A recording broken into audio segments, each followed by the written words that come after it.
Mateus 22, do 1 ao 14. Coloca, por favor. Então Jesus, tomando a palavra, tornou a falar-lhes em parábolas, dizendo: o reino dos céus é semelhante a um certo rei que celebrou as bodas de seu filho e enviou os seus servos a chamar os convidados para as bodas, e estes não quiseram vir. Depois enviou outros servos, dizendo: dizei aos convidados: eis que eu tenho o meu jantar preparado, os meus bois e cevados já mortos, e tudo já pronto, vinde às bodas. Eles, porém, não fazendo caso, foram um para o seu campo, outro para o seu tráfico, e outros, apoderando-se dos servos, os ultrajaram e mataram. E o rei, tendo notícia disso, encolerizou-se e, enviando os seus exércitos, destruiu aqueles homicidas e incendiou a sua cidade. Então diz aos servos: as bodas na verdade estão preparadas, mas os convidados não eram dignos. E depois as saídas dos caminhos, e convidai para as bodas todos os que encontrardes. E os servos, saindo pelos caminhos, ajuntaram todos quanto encontraram, tanto maus como bons, e a festa nupcial foi cheia de convidados. E o rei, entrando para ver os convidados, viu ali um homem que não estava trajado com vestes de núpcias. Disse-lhe: amigo, como entraste aqui não tendo veste nupcial? E ele emudeceu.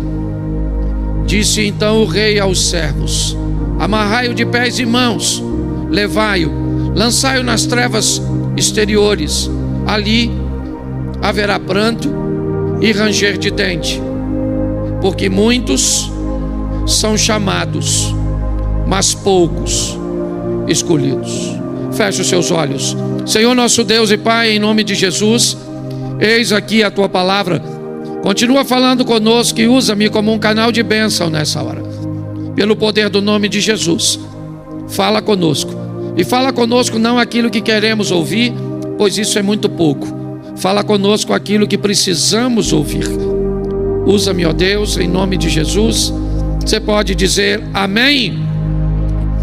Dentre tantas as comparações que Jesus fez exposição sobre o reino de Deus, essa é uma das histórias bem interessante narrada por Jesus. Jesus vai comparar a salvação, o reino de Deus, como uma festa de casamento. E ele diz que o filho do rei vai se casar, e o rei então prepara toda uma estrutura para receber os convidados de seu filho.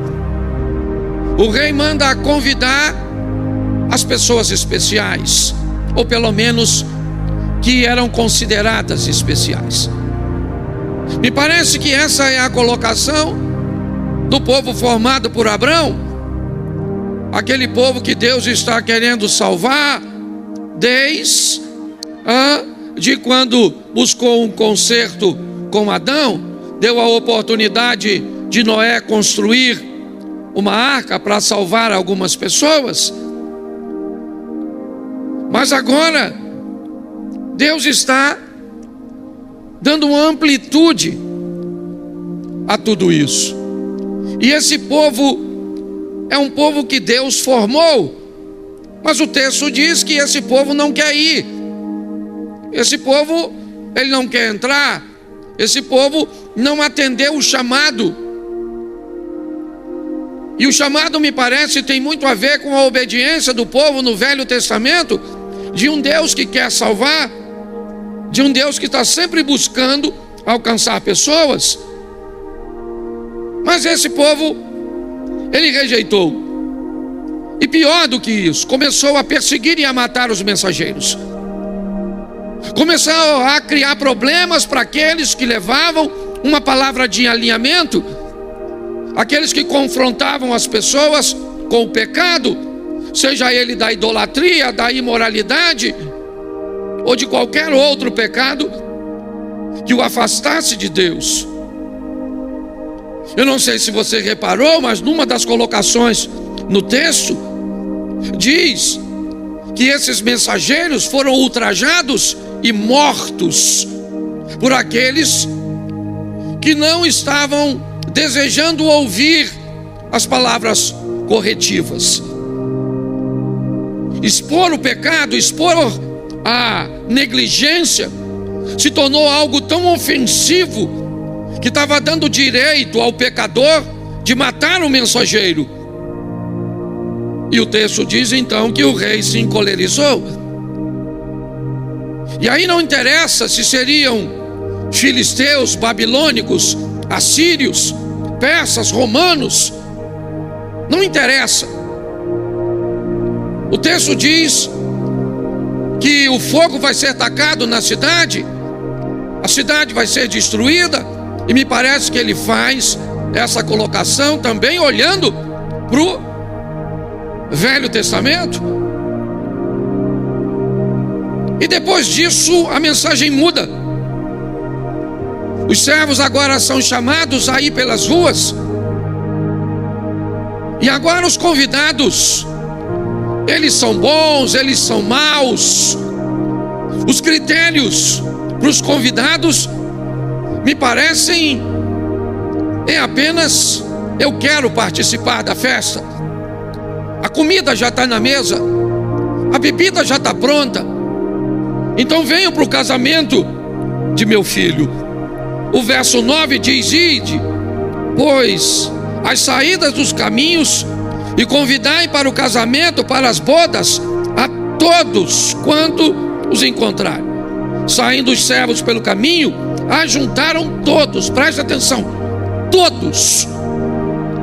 Está dizendo aqui, se eles eram bons, se eles eram maus, todos estavam convidados para a festa. Aqueles que aceitaram foram à festa. Mas quando o rei vai entrar na festa, ele vai notar que alguém aceitou o convite, mas não respeitou o protocolo. Alguém desejou ir na festa, mas não se preocupou com suas vestes.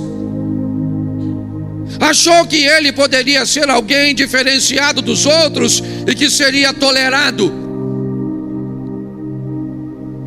O convite foi feito, é verdade. Um indivíduo iria se quisesse, é verdade. Haveria um livre-arbítrio ao convidado de comparecer à festa ou não. Mas a roupa cuja qual o convidado deveria aparecer na festa seria as vestes de núpcias. E havia um indivíduo que não estava vestido. Um indivíduo, ele entrou na festa do jeito que ele queria entrar. Ele foi do jeito que ele achou. Já que estão me convidando, tem que me receber do jeito que eu quiser ir. Já que estão me chamando, a minha presença deve sobrepor a todos os protocolos. E aí Jesus disse que o rei vai até ele e faz uma pergunta a ele: amigo, como é que você conseguiu entrar aqui sem as vestes de núpcias? Como é que você conseguiu entrar na festa do meu filho desse jeito? O texto diz que o convidado não tem o que dizer, o que indica que ele teria acesso à veste de núpcias. Ele não estava com a roupa inadequada porque não tinha o que colocar. Ele não estava com a postura incorreta porque ele não tinha como estar da forma certa. Ele simplesmente não quis. Foi uma opção dele. Ele estava diferente de todos. E era fácil de identificá-lo, pelo menos como Jesus está dizendo aqui. Era só olhar para a roupa dele. E pela roupa dele já sabia que ele não estava no padrão exigido para o protocolo do casamento. Então Jesus chama os servos e diz para eles: pega esse cara aí, ó. Quem era ele? Era um dos convidados. Ele foi convidado. Mas Jesus diz: faz o seguinte, amarra ele, pega ele e joga lá fora. Põe ele para fora do casamento do meu filho, tá certo? E lá fora vai ter clamor e ranger de dente. O texto termina dizendo: porque muitos são chamados e poucos escolhidos. Com muito respeito e amor, eu quero falar com você de um evangelho que é para todos. É verdade. Romanos capítulo 3, verso 23 diz: porque todos pecaram e destituídos estão da glória de Deus. Mas João no capítulo 1, no verso 12 diz: mas a todos quantos o receberam, deu-lhes o poder de serem feitos filhos de Deus, aos que creem no seu nome. O evangelho é para todos, um evangelho para todos. Ele é para pobre, para rico, ele é para hétero, ele é para homo, ele é para o brasileiro, certo? Ou para o latino-americano, ele é para o africano, ele é para o asiático, ele é para o culto, ele é para o indouto. O evangelho é para todos. E Deus quer salvar a todos e mostra isso desde o Velho Testamento. Mesmo com um povo escolhido, nós já temos espasmos, sim. Nós já temos indício de um Deus que entra com Abraão no Egito e que sai com Agar, mostrando que ele pode salvar os egípcios. É um Deus que entra na Síria com uma menina que salva o leproso Naamã. É um Deus que entra em Jericó com os espias e tira de Jericó uma ex-prostituta. É um Deus que entra em território moabita, certo, com uma família e tira Ruth de lá. Quer ir para o Novo Testamento? Vamos lá. Que tira o violento Paulo, que as pessoas tinham medo de ter com ele, e de introduz ele na salvação. Quebra o paradigma de Pedro para salvar Cornélio. E é assim que Deus está fazendo. Entra na casa do Zaqueu, que as pessoas achavam que não mereceria. Mas é muito importante olharmos que a Raabe só foi prostituta antes de andar com Deus. Que o Paulo só foi esse sanguinário antes de ter um encontro com Cristo. Porque depois que a palavra de Deus entra, ela é para todos, mas não tolera tudo. E é muito importante nós olharmos isso de uma forma muito madura, porque hoje alguns discursos estão distorcendo um pouco isso. Estão querendo dizer que Deus não ama a todos. Não, Deus ama a todos, mas não tolera tudo não. Se você não quer botar a roupa adequada para entrar na festa, saiba de uma coisa. Aqui no texto a roupa era física, era fácil de olhar. Hoje não. Hoje a veste nupcial, ela não é visível, ela é invisível. E por isso pode passar desapercebido pela liderança, pelos pastores. Mas pelo Senhor não vai passar não. A Bíblia diz que lá fora tem trevas exteriores, clamor e ranger de dente. E se não tiver dente, vai ranger gengiva, mas vai ranger. Então cuidado com isso. Um evangelho para todos. Posso ouvir um amém? Isso. Segundo, um evangelho para arrependimento e para conversão. Um evangelho para arrependimento e para conversão. Não é só para arrependimento não. É para arrependimento e para conversão, para mudança. Ah, eu estou arrependido, tá bom? É uma parte do processo, mas não é toda parte não. O evangelho tem que trazer ao pecador, porque todos pecaram e destituídos estão da glória de Deus, certo? E com a exposição do evangelho para todos, quem não arrepender e se converter, inevitavelmente continua na mesma prática, ou pior, achando que Deus tem que tolerar todo tipo de roupa, todo tipo de vocabulário, todo tipo de comportamento.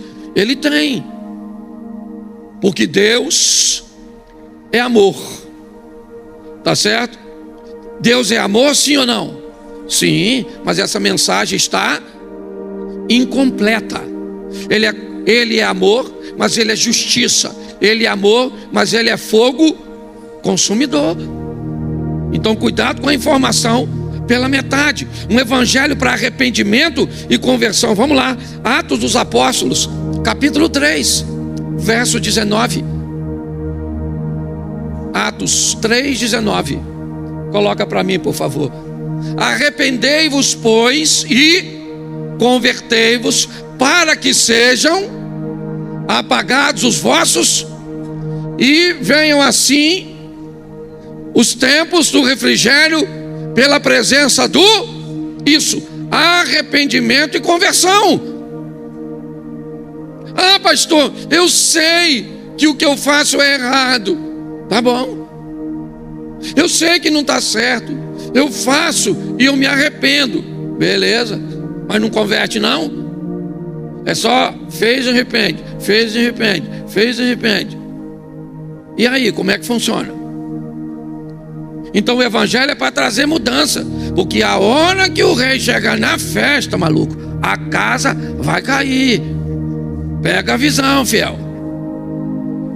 Que a hora que você estiver diante do trono lá, é assim mesmo, irmão.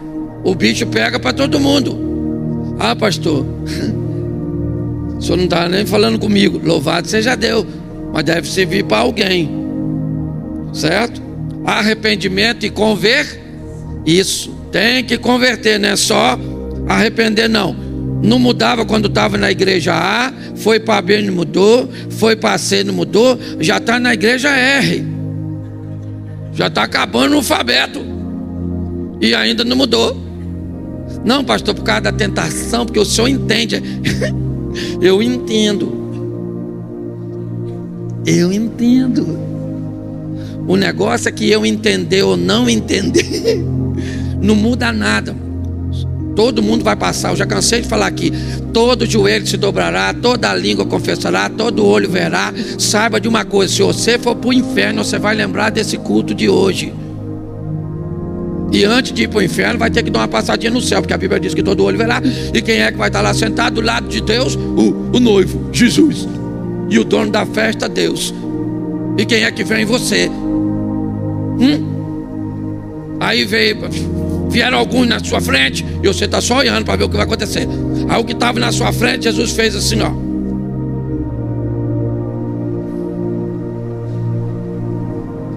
Aí chegou você. Ele falou: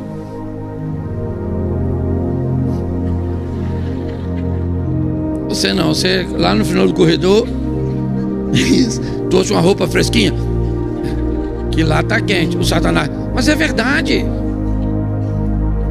Esse negócio de super graça, que Deus vai passar por cima de tudo. O evangelho é para arrepender. Para arrepender. Isso. Romanos 6,4. Coloca na tela. Está demorando um pouquinho porque eu não passei os textos antes. Vamos lá. Isso. De sorte que fomos sepultados com ele na morte, para que como Cristo foi ressuscitado dentre os, pela glória do Pai, assim andemos nós também em novidade de isso. Vida velha passou. Agora todo mundo que vê você sabe que você está sob nova administração. Conheceu fulano? Isso aí. Não era fácil não, hein? Nossa, aquilo era um menino difícil, uma piriguete. É isso aí. Conheceu fulano? Pinguço, cachaceiro, mulherengo, mentiroso, envolvido com jogo. Todo mundo aqui tem passado. Não fica me olhando com essa cara que você não tem, não. Eu sei que você tem, certo? Aí Jesus entrou. Você continua fumando? Sim ou não? Bebendo, jogando, se prostituindo. Então, novidade de... Mas tem uns irmãos que entram na igreja, que Deus só quer o coração. Pensa que Deus é cardiologista. Não, porque Deus só quer o... Meu filho, lá pro inferno, sem notar. É novidade de vida. É muito legal quando você encontra alguém que te conhecia no passado e que às vezes encontra contigo e começa a conversar contigo e diz: o que aconteceu com você? Você está mudado. Você não usava essas roupas. O que aconteceu com você? Aí você diz: eu agora estou andando com o chefe dos crentes. Jesus: sabia. Não bebe mais? Bebo não. Pego só a sua mulher, nem ela. Tá tão ruim que eu não estou pegando nada. É na verdade. Você está rindo de tudo. Mas é verdade, sabe? Quando as pessoas olham e elas olham para você e descobrem que agora você vive um outro estilo de... Porque não teve só arrependimento, teve também conversão. Entendeu? E quem decide se converter é você. É você que fala para você mesmo: eu sem vergonha.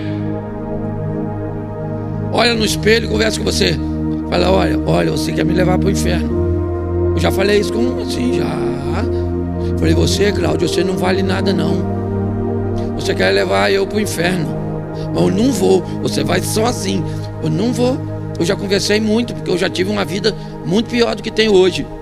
Hoje eu ando com tanto atarefado que eu estou até sem tempo de pecar. Hoje eu estou na igreja desde cedo. Às vezes o pecado vem, eu falo: volta outra hora. Porque eu estou ocupadinho aqui, não dá não. Meu filho Caio falou: pai, só de você falar isso já está pecando. Não estou aqui para julgar ninguém não, mas a verdade é essa. Um evangelho que não pede de você conversão, que não pede de você arrependimento, não é evangelho. Então o evangelho expõe você a ouvir coisas que não lhe são agradáveis, mas são importantes para a conservação da sua alma. Só que hoje, muito membro de igreja virou cliente. Não pode falar. Você vai falar que eu vou para o inferno? Então eu não trago mais minha oferta. Eu vou até para o inferno, eu vou com a minha oferta. Então é um grande desafio. Então o evangelho tem que trazer arrependimento e converter. Terceiro, um evangelho sobre o amor de Deus e sobre o cuidado com o próximo.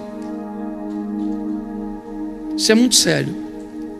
Amor a Deus, cuidado com o próximo. É assim que funciona. Mateus 22, verso 39 e 40. Coloca, por favor.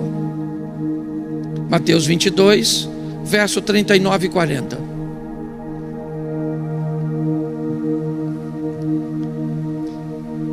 E o segundo, deixa eu pegar aqui. Volta no 37, que aí vai ficar mais. Isso.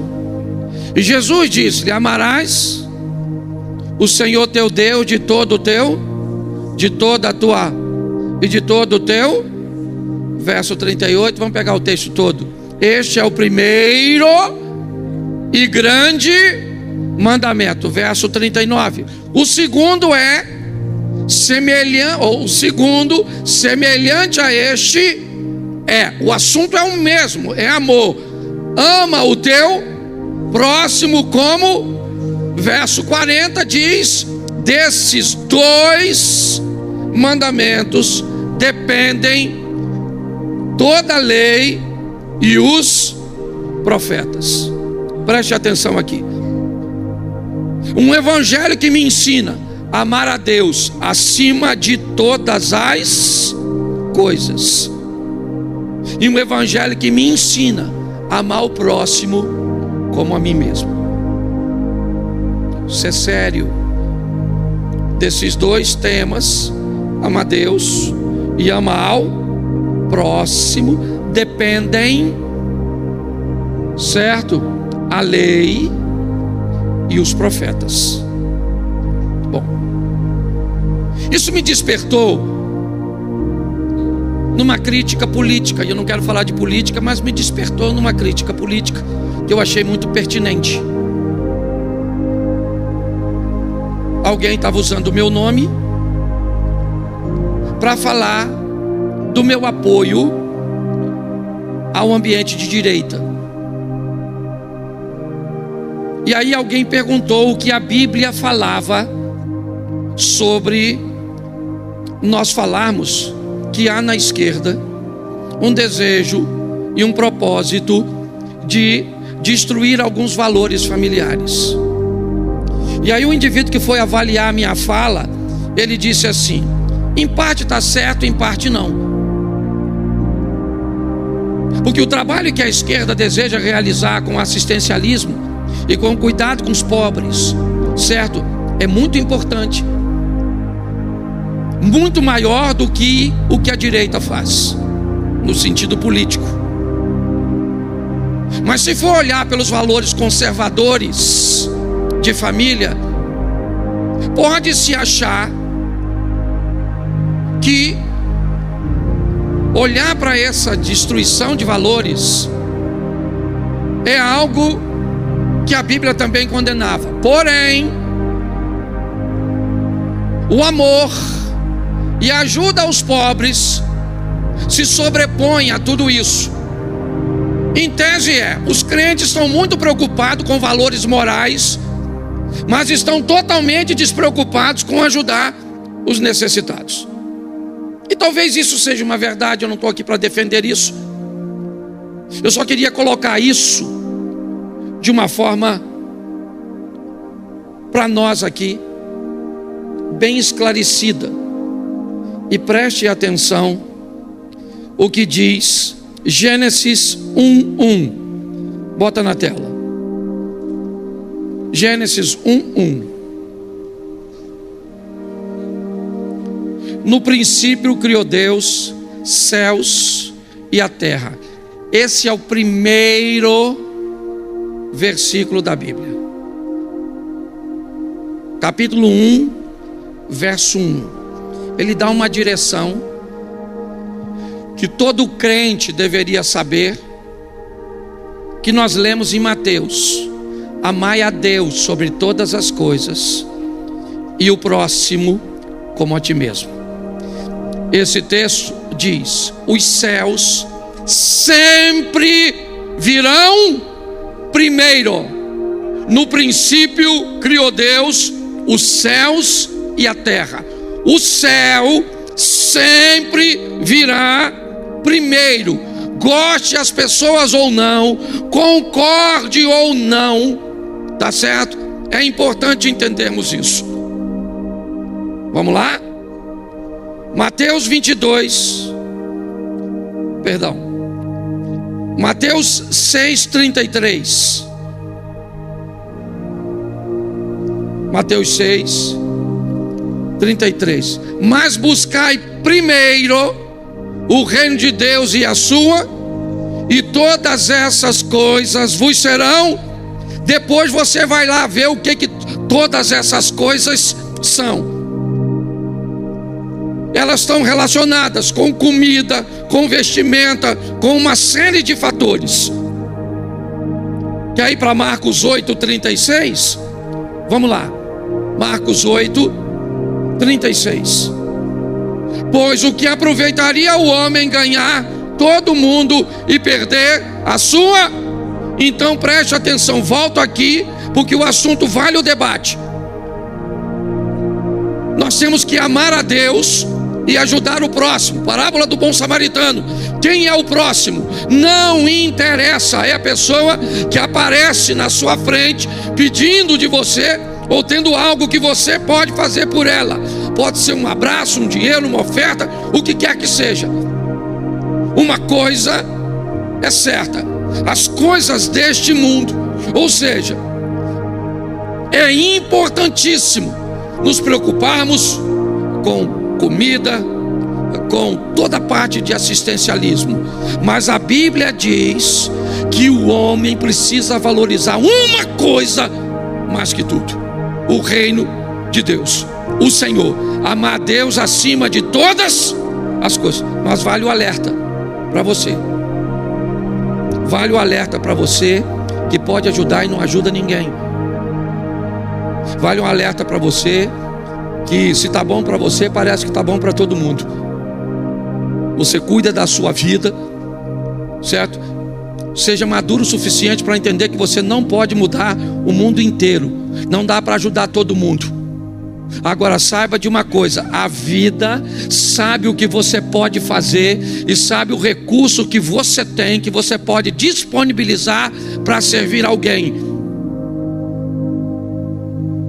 Às vezes um mendigo te aborda para te pedir dinheiro e você não tem, mas você não tem uma palavra de salvação para ele, você não tem uma oração a fazer por ele, mas ele está sujo, ele está fedendo. Pois é, naquela ocasião ele foi o seu próximo e você deixou passar. Então os céus, todas as vezes que alguém expor a você que fazer as coisas aqui na terra é importantíssima, concorde com ela, porque a Bíblia diz, e você tem que dizer para ela: eu faço. Por isso é que eu digo aqui, quando o assunto é recurso material, aprenda, certo? A maior parte do seu recurso, a Bíblia chama de pão, é o que é seu. Pão é seu, você dá para os outros se você quiser. Segunda parte do que vem para sua mão é oferta, é investimento do reino de Deus, é o que a Bíblia vai chamar de semente. A terceira parte, certo, que vai sair desses 90% que ficou com você, deve se chamar generosidade, que você decide o quanto sai. Você quer alinhar a sua vida econômica? Coloca aí, meu irmão: semente, pão e generosidade. Ninguém, escuta o que eu estou lhe falando, porque Deus não mente. Ninguém que coloca, certo, sua vida financeira dentro dessas três linhas, certo, passa necessidade. Pode viver o milagre de Deus chegando, mas na maioria das vezes vive a bem-aventurança. E quem não faz pode morrer cheio de dinheiro, mas vai ouvir do pai do noivo: como é que você entrou aqui? Bota para fora. É assim que funciona. Então o evangelho que nos ensina a amar, e ele começa a alinhar a nossa vida, porque isso faz um alinhamento. Você pega uma pessoa, certo, que entendeu que todos é diferente de tudo. Então essas pessoas foram alcançadas por fazer parte do todos, mas descobriu que quando chegarem aqui não pode tudo. Então, vagarosamente, num tempo dela, ouvindo a palavra, elas foram se libertando, foram mudando, foram crescendo, foram amadurecendo e foram se libertando dessas situações. Por quê? Porque encontraram o evangelho. Que evangelho? Não o evangelho do pode tudo, não o evangelho de não pode nada, não um aprisionamento, nem um ambiente de libertação descabida, mas um evangelho coerente, que te apresenta uma linha de arrependimento e que te dá o direito de tentar entrar na festa, ou com a veste certa, ou com a que você quiser. A Bíblia só está dizendo que se entrar com a errada, vai ter que sair. É assim que funciona. Um evangelho que nos expõe ao amor a Deus sobre todas as coisas e o amor ao próximo. Porque, preste atenção, o alinhamento tem que ser fé, obediência e obras. Então preste atenção. Eu tenho fé, eu creio, eu faço, eu realizo. Então tá bom, parece que tá certo, né? Então eu tenho fé, eu creio em Deus e eu também realizo. Mas a pergunta é: eu obedeço para realizar ou eu faço do jeito que eu quiser? Então eu ajudo do jeito que eu quiser, eu faço do jeito que eu achar certo, eu vou quando eu quero, eu faço. É só assim. O que eu estou falando comigo e com vocês é um alinhamento. Eu creio, eu obedeço, eu faço. Isso cria um alinhamento entre o céu e você. Faz com que as coisas conspirem a seu favor. Mas, para fechar, esse é um texto, são textos agressivos, mas eu fecho aqui com 3 textos que algumas pessoas não vão gostar, mas depois você avalia. Apocalipse 22:15. Apocalipse 22, ficarão de fora os cães. Essa palavra tem muito a ver basicamente com tudo que está aqui, tá certo? Essa expressão cães, ela fala das pessoas que não têm conceitos morais, certo? E que não quiseram mudar de vida, né? Aplicando assim. Então ficarão de fora os cães, os feiticeiros, os que se prostituem, os assassinos, os homicidas, os idólatras e qualquer que ama e comete a mentira. Apocalipse 21:8.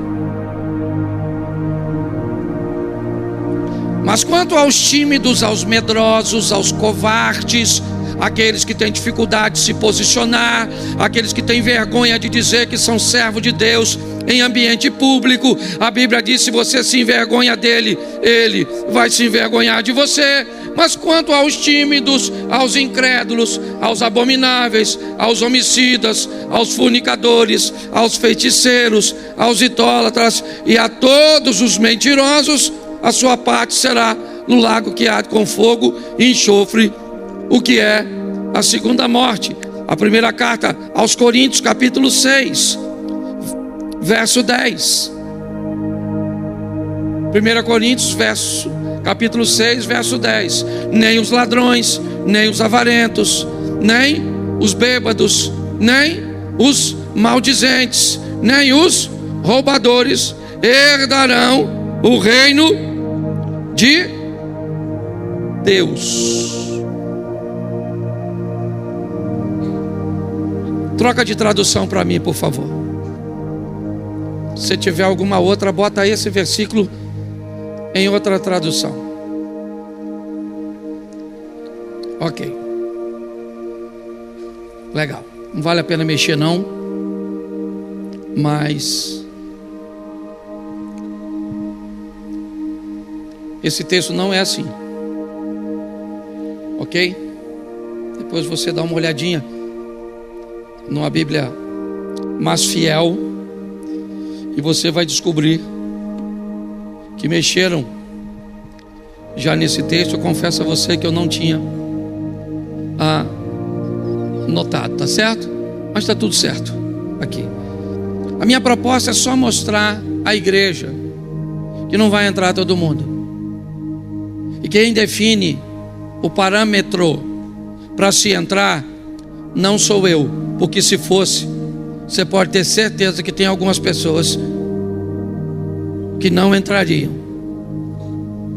E tem outras pessoas que eu não deixaria de fora. Mas é muito importante nesses dias nós olharmos para as nossas vestes, porque Jesus vai retornar para buscar a sua igreja, e quem decide com a veste que vai, ela sou eu e você. E essa veste não é uma fantasia de carnaval que pode custar 40, 60, 80, até mesmo 100 mil reais para se desfilar. Essa roupa não se compra com dinheiro. Essa roupa se compra com postura. E eu, como pastor, talvez tenha um medo maior do que o de vocês, um receio maior do que o de vocês, que é o de oferecer a vocês o caminho e depois eu mesmo não conseguir entrar. Por isso eu concordo com o apóstolo Paulo: dos pecadores eu me considero o maior, o primeiro. Não banalize seu relacionamento com Deus. Alinhe sua vida. Você começou a fazer uma campanha hoje, ou está fazendo uma campanha extraordinária. Você viu o Tony perguntando aqui o nível de pessoas que já receberam. Mas quer que as coisas tomem um rumo diferente? Alinha suas ações, a fé e a obediência, e você vai ver como você vai notar que parece que tudo está conspirando a seu favor. É assim que funciona. As coisas começam a tomar uma conotação diferente. Eu sei que você quer vencer, eu também quero. E o que eu puder fazer para ajudar você nisso, essa é a minha função como pastor. Só que eu não gostaria que ninguém ouvisse o ficarão de fora. Eu gostaria que todos nós ouvíssemos: vinde bendito do meu Pai, recebei por herança aquilo que está proposto até mesmo antes da fundação do mundo. Não é fácil, mas é possível. Não é fácil, mas nós temos um auxiliador, o Espírito Santo de Deus. Fique de pé nesse momento.